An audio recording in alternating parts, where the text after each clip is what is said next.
உள்ளே ஒருத்தர் இருக்கான் நமக்குள்ள. இப்போ நமக்கெல்லாம் யாருன்னா ஒவ்வொருத்தரும் 3 பேர்.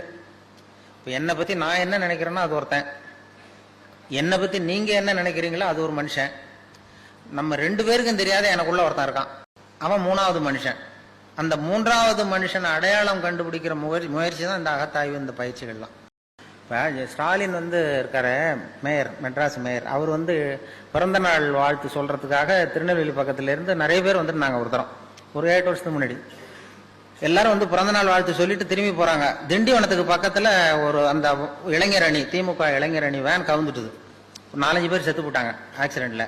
சில பேர் உயிருக்கு போராடிட்டு இருக்கிறாங்க. ராத்திரி 11 மணிக்கு 12 மணிக்கு நடந்தது. எல்லாம் இடித்தவன் ஓடி போட்டான்.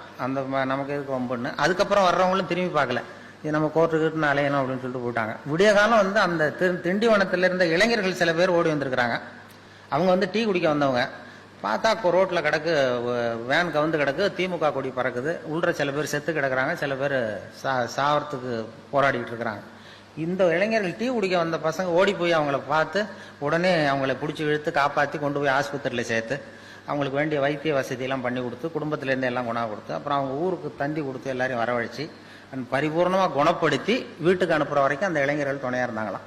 இதில் என்ன விஷயம்னா, அந்த கவிழ்ந்த அடிபட்டவன் பூரா திமுக இளைஞரணி, அதை காப்பாற்றினவங்க பூரா அதிமுக இளைஞரணி. இதுதான் அந்த 3வது மனுஷன். தென்கட்சி கோ. சாமிநாதன் ஐயா அவர்களின் இன்று ஒரு தகவல் நகைச்சுவை கதைகளை கேட்டு ரசித்தமைக்கு நன்றி.